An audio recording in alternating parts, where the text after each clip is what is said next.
நாகை மாவட்டம் வேதாரண்யத்தில் நாகை மாவட்ட கழக செயலாளர் முன்னாள் அமைச்சர் வேதாரண்யம் சட்டமன்ற உறுப்பினர் OS மணியன் அவர்களின் வழிகாட்டுதலின்படி வேதாரண்யத்தில் பொன்முடியை கண்டித்து மகளிர் அணியினர் கண்டன ஆர்ப்பாட்டம்.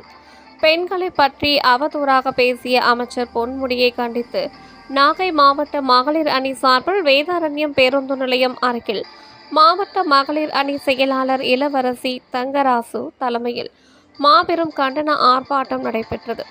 இந்த கண்டன ஆர்ப்பாட்டத்தில் முன்னாள் அமைச்சர் ஜீவானந்தம், மாவட்ட மகளிர் அணி இணை செயலாளர் வசந்தி செல்வகுமார், மாவட்ட இலக்கிய அணி செயலாளர் காளிமுத்து, மாவட்ட கழக துணை செயலாளர் டெல்மா லாசர், மாவட்ட மகளிர் அணி இணை செயலாளர் உமா கார்த்திகேயன், மாவட்ட அமைப்பு சாரா ஓட்டுநர் அணி மாவட்ட செயலாளர் SGS கணேசன், மாவட்ட மகளிர் அணி துணை செயலாளர் ராஜலட்சுமி, ரமேஷ், வேதாரண்யம் நகர கழக செயலாளர் நமச்சிவாயம், ஒன்றிய கழக செயலாளர்கள் சுப்பையன், கிரிதரன், நாகை நகர கழக செயலாளர் தங்க கதிரவன், நகர இணை செயலாளர் ஜெயா முருகேசன், மாவட்ட கழக பொருளாளர் சண்முகராசு, இளைஞர் இளம் பெண்கள் பாசறை மாவட்ட செயலாளர் மாணிக்கவாசு, மாவட்ட அம்மா பேரவை இணை செயலாளர் A1 மாரியப்பன், மாவட்ட அம்மா பேரவை துணை செயலாளர் சோம வெங்கட்ராமன், மாவட்ட அம்மா பேரவை இணை செயலாளர் கர்ணன், அம்மா பேரவை மாவட்ட துணை செயலாளர் வெற்றி செல்வன், நகர கழக துணை செயலாளர் சுரேஷ் பாபு உள்ளிட்ட மாவட்ட ஒன்றிய நகர பேரூர் கழக நிர்வாகிகள் கலந்து கொண்டு பொன்முடிக்கு எதிராக கண்டன கோஷங்களை எழுப்பினர். இந்த ஆர்ப்பாட்டத்தில் சுமார் 1000க்கும் மேற்பட்ட மகளிர் அணியினர் மற்றும் அதிமுக நிர்வாகிகள் பங்கேற்று பொன்முடியை அமைச்சர் பதவியில் இருந்து விலக வேண்டும் என கண்டன கோஷங்களை எழுப்பினர்.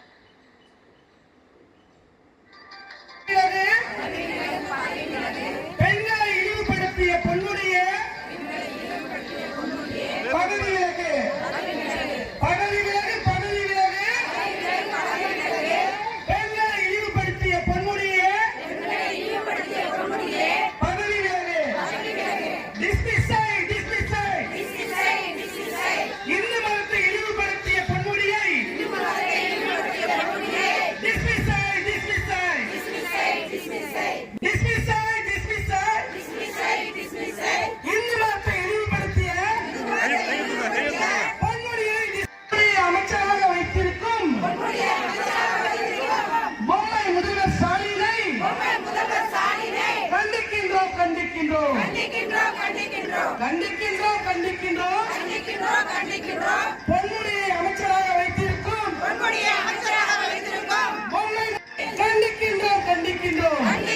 கண்டிக்கின்றோம். அவமானம் பொன்முடி பெற்றா தமிழகத்திற்கு அவமானம் பொன்முடி பெற்றா தமிழகத்திற்கு அவமானம் மன்னிக்க மாட்டார்கள். பொன்முடியே உன்னை தமிழ்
மதுரையே எடுத்துக்காட்டிய கண்ணகி எல்லாம் எப்படியாப்பட்ட முப்பெரும் தேவிகள் எல்லாம் இந்த தமிழகத்திலே இந்த நாட்டிலே இருந்திருக்கிறார்கள்.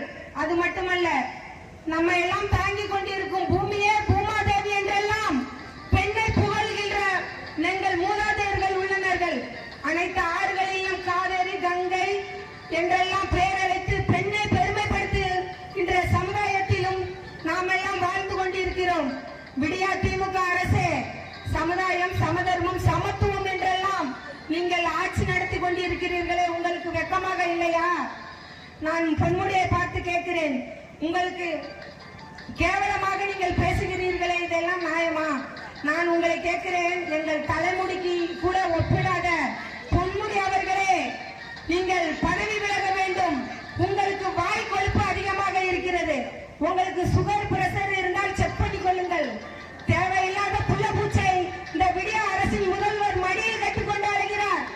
நீங்கள் வருகின்ற அரசியலின் போது, ஆட்சியின் போதும் உங்களுக்கு ஆப்பு வைப்பவரே இந்த பொன்முடிதான்.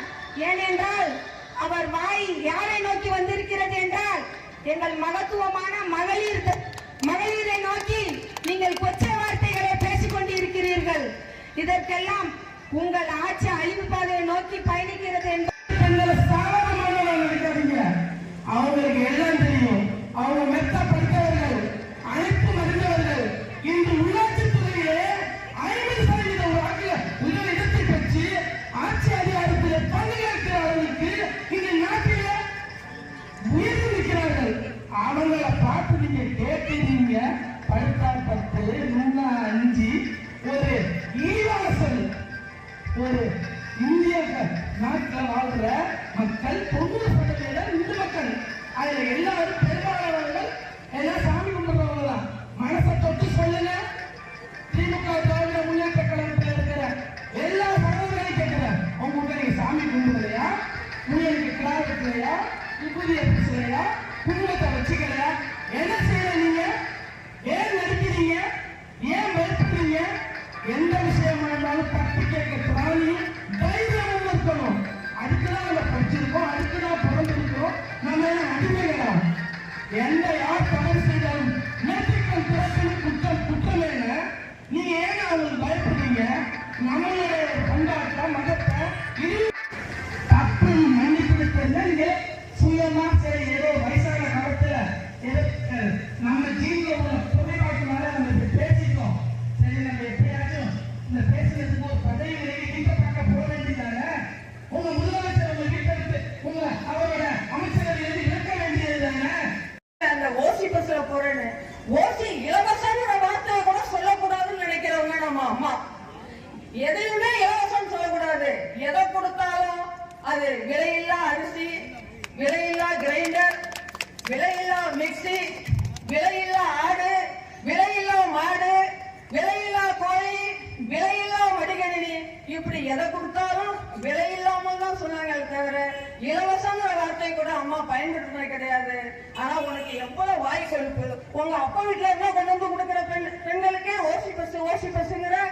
அதே மாதிரிதான் எதை எடுத்தாலும் ஒரு அந்த விழுப்புரம் மாவட்டத்திலேயே ஒரு ஒன்றிய குழு தலைவர், அவங்க பட்டியலினத்தை சார்ந்த பெண்ணு, அவங்கள பார்த்து அவங்க ஜாதியை சொல்லி, நீ இந்த ஜாதி தானே, உனக்கு எவ்வளவு திமிரு இருக்கும்? எங்களுக்கு ஜாதி கிடையாது, மதம் கிடையாது, இனம் கிடையாது, நாங்கள் சமூக நீதிக்காக பாடுபடுறோம், தாழ்த்தப்பட்ட மக்களுக்கு இத்தனை சதவீதம் இடஒதுக்கீடு வாங்கி கொடுத்திருக்கோம், அப்படி இப்படின்னு பேசுற அந்த கட்சியில இருந்துகிட்டு அந்த ஒன்றிய குழு தலைவிக்கு கூட உனக்கு மரியாதை கொடுக்கறதுக்கு மனசு இல்லை. உன்னுடைய தொகுதியில உன்கிட்ட ஒரு அம்மா கேள்வி கேட்குது, உடனே நீ வாய மூடு அப்படின்னு சொல்லிட்டு உன் புருஷன் இருக்கானா போயிட்டானா? ஒரு நக்கலான பேச்சு இல்ல. பெண்கள் என்ன புழுக்களா? பெண்கள் என்ன சமுதாயத்துல என்ன ஒதுக்கப்பட்டவங்களா? அம்மா இருந்தா இந்த மாதிரி பேச்செல்லாம் பேச முடியுமா? யோசிச்சு பாருங்க. ஆனா நம்ம எடப்பாடியார் சும்மா சொல்லக்கூடாதுங்க. அப்படியே இருக்கிற மாதிரி இருந்தாரு. முதல்ல தலைநகர்ல மட்டும் ஒரு ஆர்ப்பாட்டம் நடந்துச்சு. இன்னைக்கு சொல்லிட்டாரு, எல்லா மாவட்ட தலைநகர்லையும் நீங்க மகளிர் அணி நடத்துங்க, எழுச்சியோட நடத்துங்க. நிச்சயமா இந்த வேதாரண்ய பகுதியில நடக்கின்ற இந்த கூட்டம் ஒரு எழுச்சியான